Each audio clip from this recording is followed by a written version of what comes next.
Welcome back to Energetically You, where we talk all about optimal wellness, abundant and growth mindset, and confident decision making. I'm your host, Megan Swan, a wellness coach and consultant. I work with high performance humans, leaders, and modern companies to thread more wellness into their lifestyle and company culture.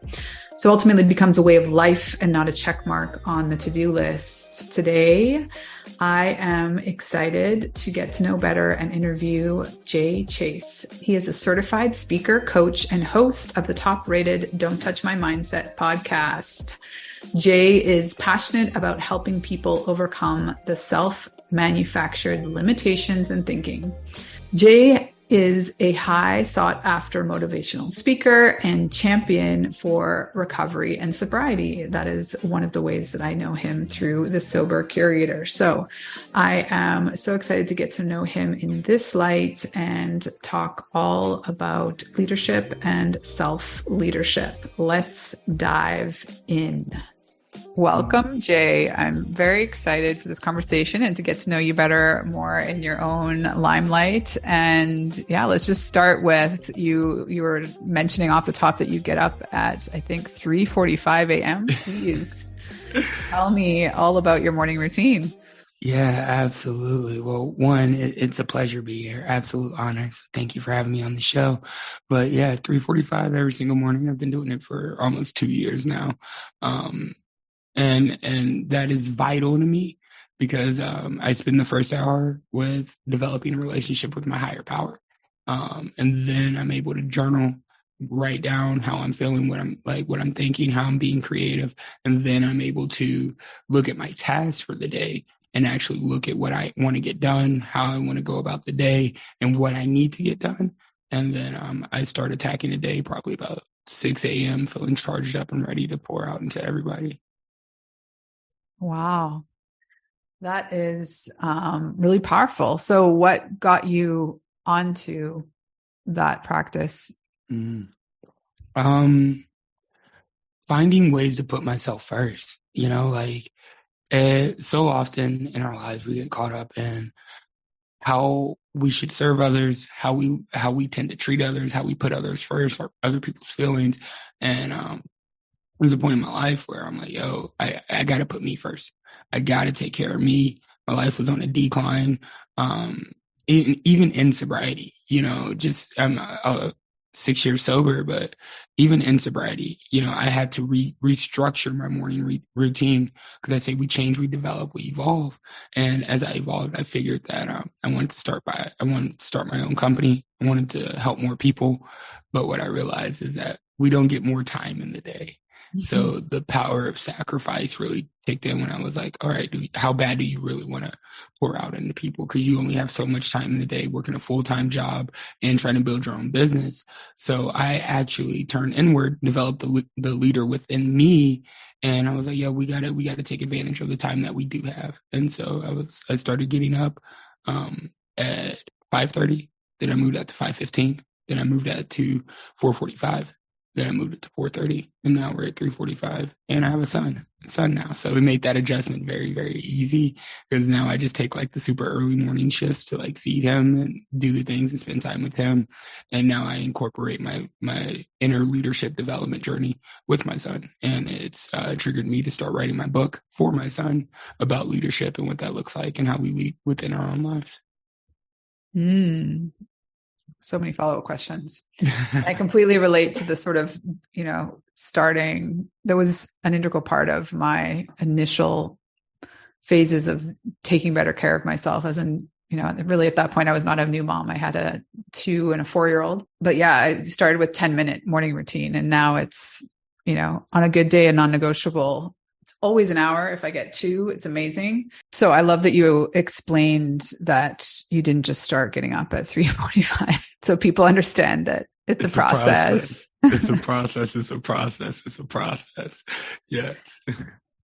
So, and I love that you shared, because I also thought when you said 3-4, I'm like, oh, so you're taking the morning shift with the baby. But I didn't want to share it before you did. So congratulations, by the way. It's such an exciting moment in time as a new parent. So I love that you're sort of taking advantage of that spark of inspiration of, what do I want to teach my son? And what can you share with us in terms of some sort of basics for you that you might even, from something that a child can understand about leadership?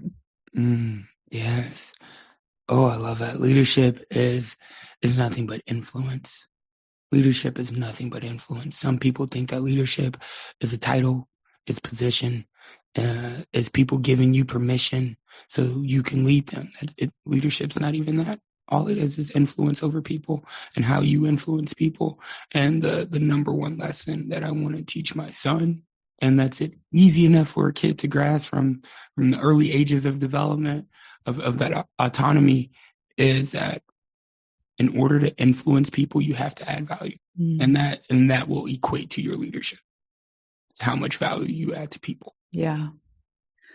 Well, and I think you just kind of, we naturally started talking about how you operate in terms of self-leadership and, really starting your day with a lot of intention so that you're in the best place to, fill other people's cup, maybe on some level.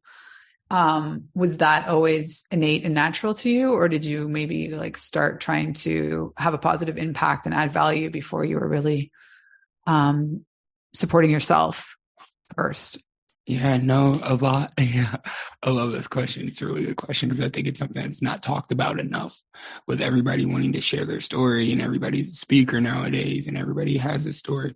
But no, I spent 4 years developing myself before I even spoke of my journey.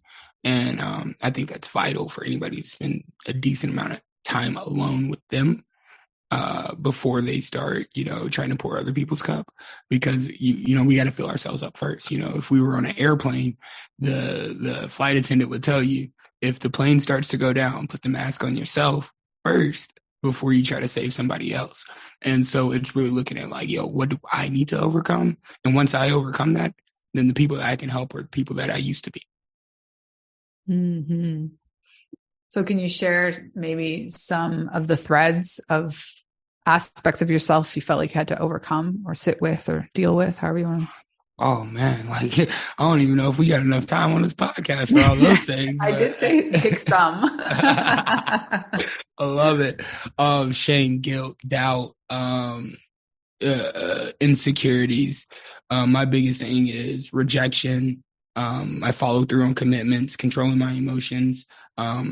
But really, really, the biggest thing that I had to do was stop speaking without thinking. That's just I got to understand that my superpower is the encourager. My superpower is the leader. My superpower is giving and providing hope for others who don't have it. That's something I'm gifted with.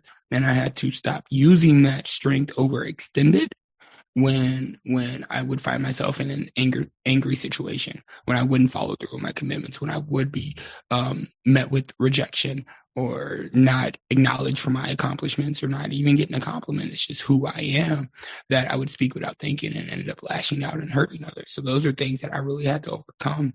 This need for approval, this primary drive for interaction. When I get into conflict, I tend to attack. So I really had to I got things in me that sparked my leadership journey within.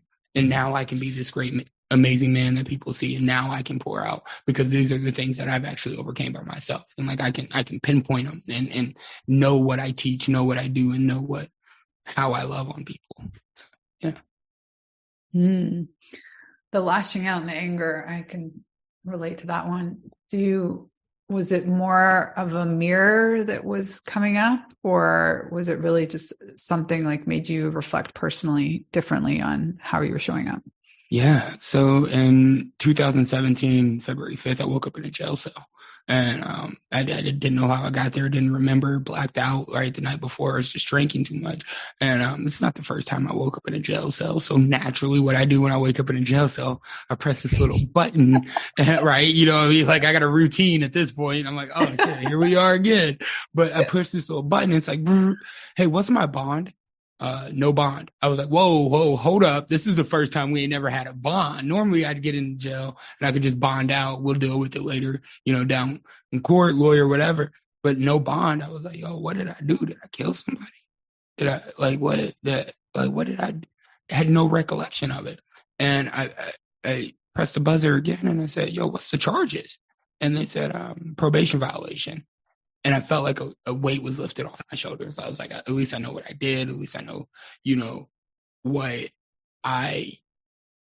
what I'm facing. I know what I'm facing, right? And I was like, Jay's gone for 11 years. Well, luckily it didn't go that way. I spent like 27 days in county, and then I spent 5 months in prison for like a shock. They wanted to show me what my life would be like if I kept leading the way that I was leading. And I was like, absolutely, I get it. And but during those 5 months of being isolated by myself in prison, I really had to confront me. And I had to ask myself, Jay, why are you so angry? Like, who are you angry at? And then when I really started getting down to it, am I angry at somebody or with somebody or this situation? I was angry at the things that I let people have power over me for, like my father, my mother, my sister. So I just started forgiving. I started forgiving myself for letting myself down, for leading myself down this road, for making the decisions that I've made because I was lashing out. And then it really made me think that I was only reacting because of the relationships and the anger that I held within the relationships that I had with everyone around me, not just family members, but friends, the people that I felt important to me. It's just how I treated them. And I was like, wow, this only happened when I drank. And so I literally had to turn inward, confront me, ask myself who I was angry at. When it came down to it, I was angry at myself because I wasn't making the best decisions for myself, nor leading my life in the right direction that I wanted to lead it, or living up to the potential that I've been blessed with. So then I'm like, okay, from here on out, I vow not to lash out, not to be angry, but to be a good person and work on myself and put myself first. So can you speak maybe more to, like, is that just all an internal dialogue, or do you come to that through journaling? Like, are there tools that you use to help yourself, reflect more deeply?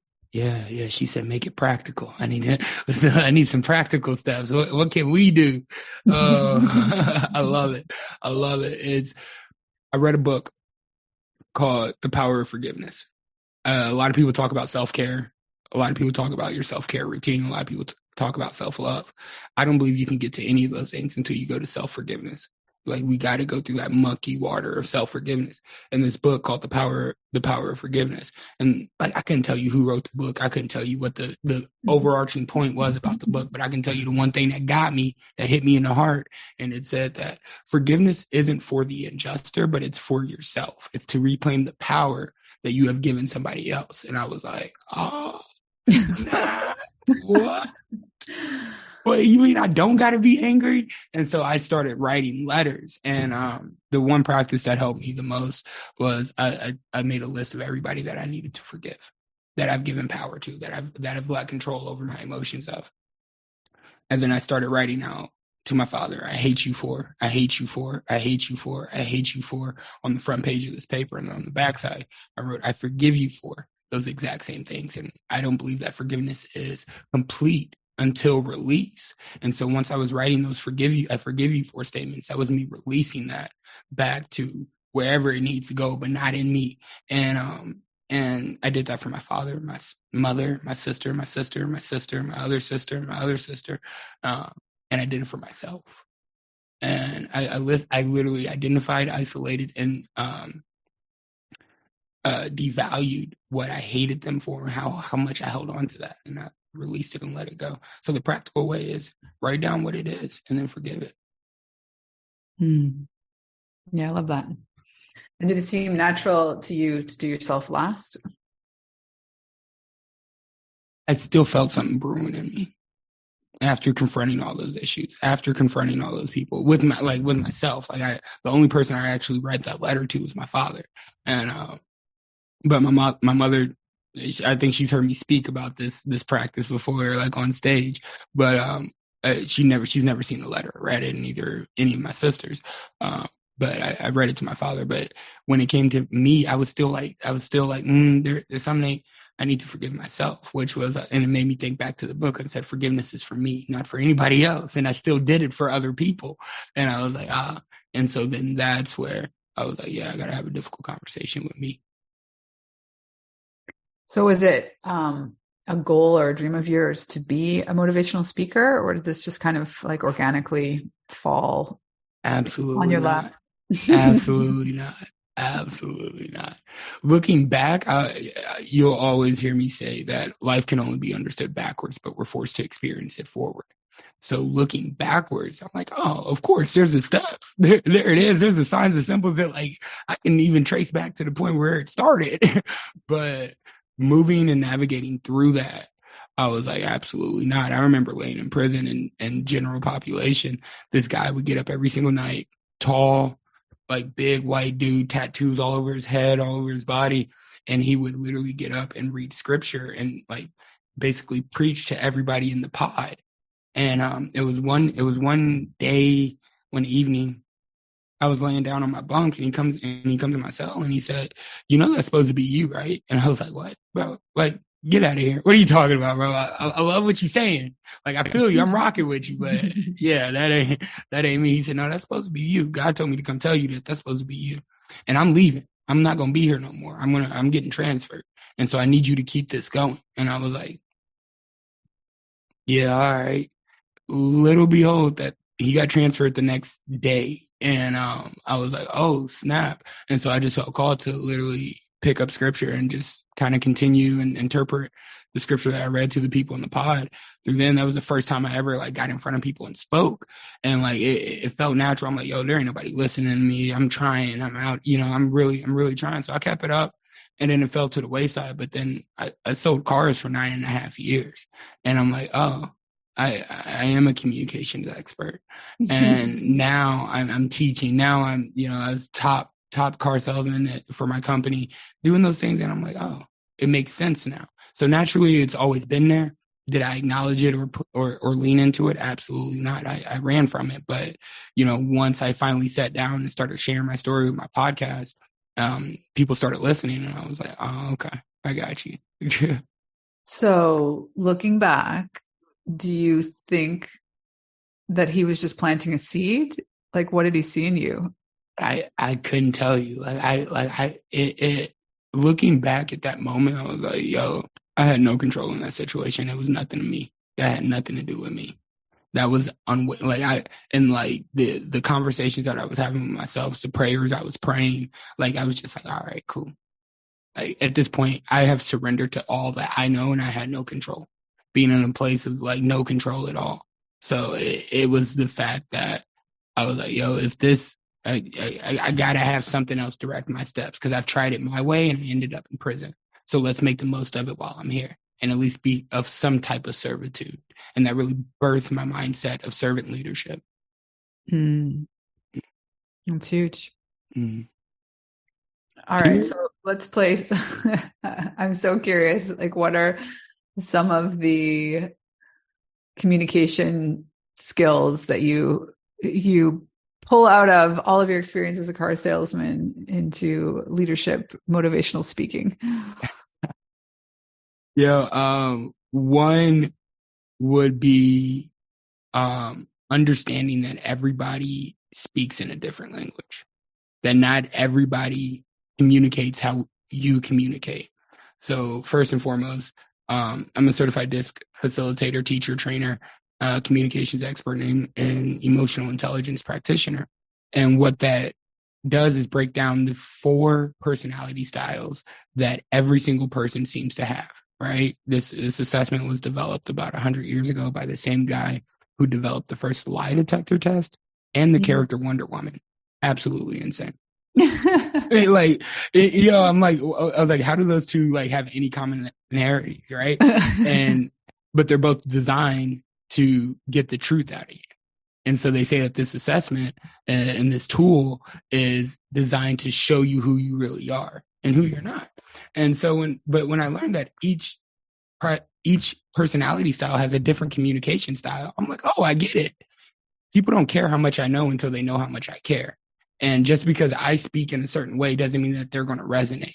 right? With my personality style being very extroverted, very people oriented, and very fast paced, like there's only 30% of the world that's going to communicate with me. And if I learn how to speak another language or another communication style, that's going to take my closing percentage from 30% to 60%, because it's 30, 30, 28, and 12%, like these 4 different quadrants of people in communication style. And I was like, okay, dope. And so when I was able to learn that and learn the priority and the pace of each communication style, I can communicate with somebody very well within the first 60 seconds of saying hello to them. And one, either people are very people oriented, where they put people first, or they're very task oriented, where they put tasks first, right? Or they're either very fast paced or they're very slow paced. Right. There's a mixture of some, there's a, in between, but you can either tell from just that.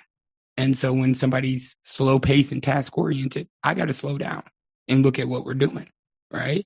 Because I'm people oriented and fast paced. That's going to be right there. Abrasive. So, right. So it's adaptability. The biggest thing that I teach is adaptability, being able to adapt to different communication styles. Brilliant. Love that answer.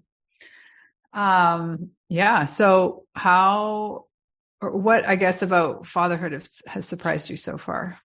Oh man, how looking at my child made me realize, even as adults, we're just big babies. When we get hungry, we scream, right?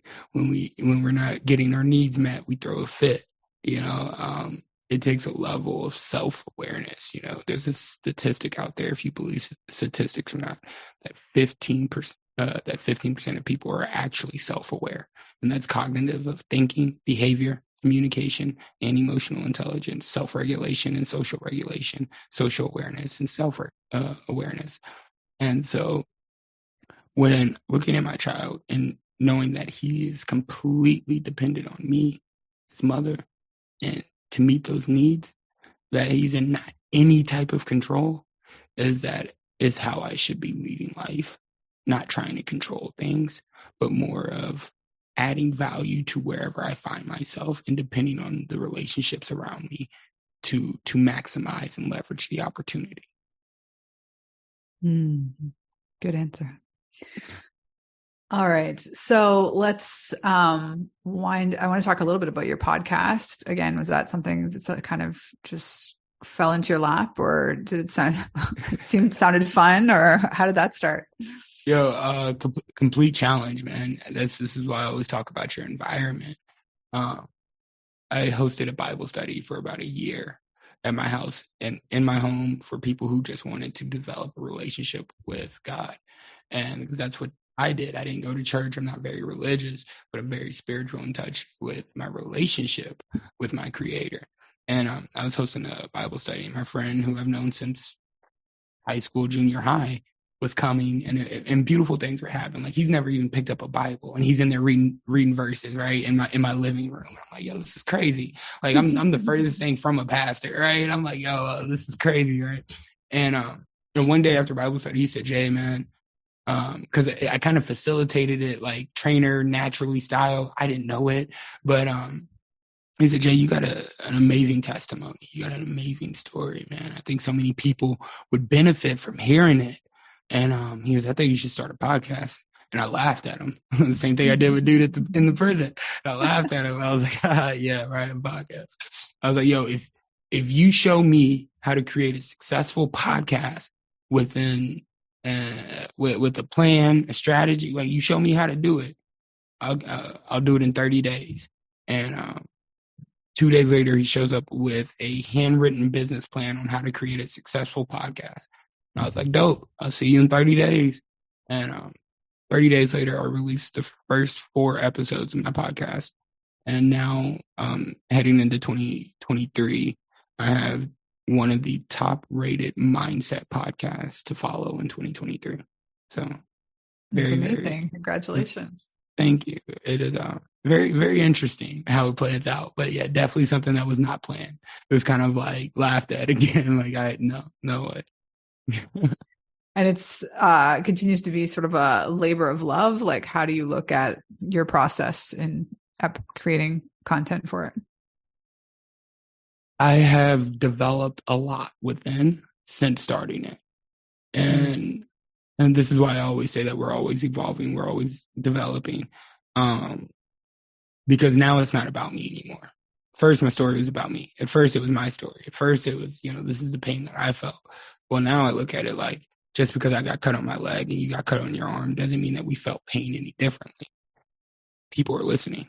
I believe that your story has the power to change someone's life. So now I interview people from all over the world.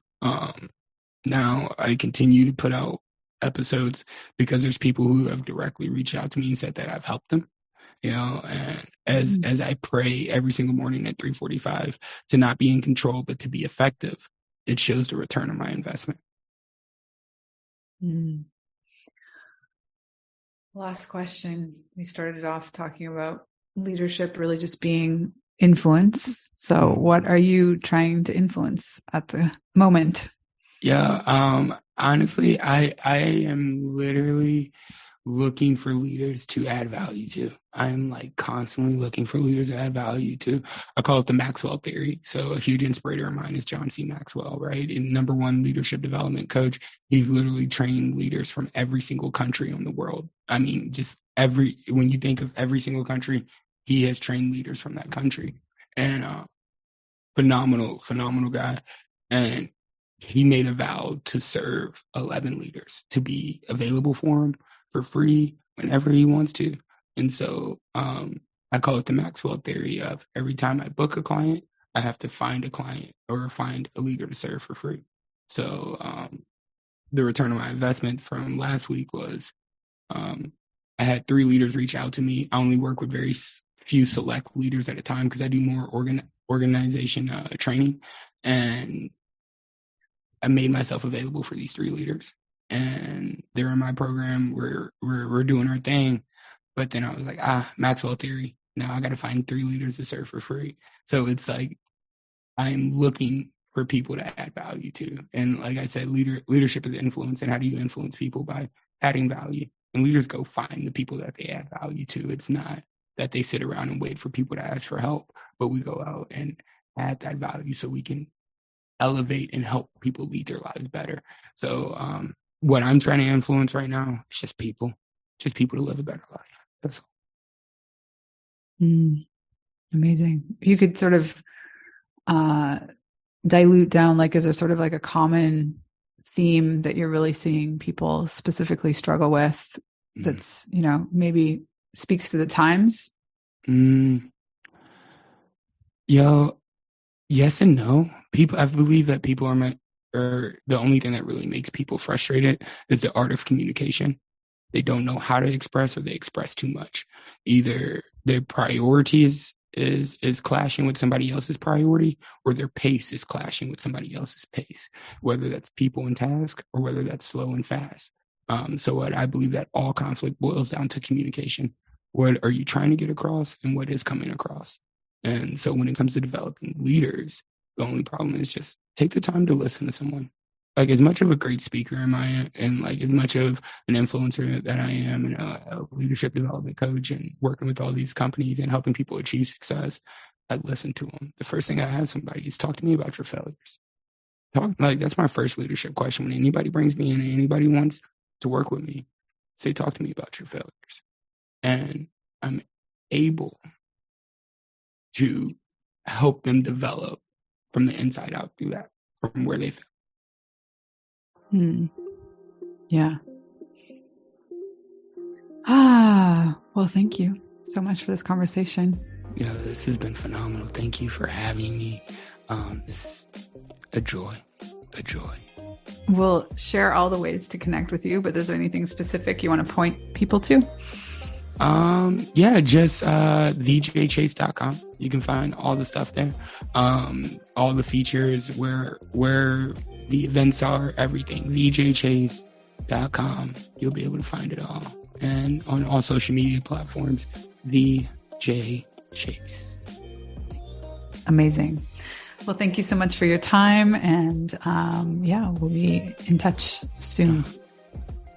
Thank you so much for being here. I appreciate you greatly. And if you are appreciating the show and you wish to support us in a small way, you can do that by rating us on Apple iTunes. You could share one of your favorite episodes with a good friend who you think would enjoy it.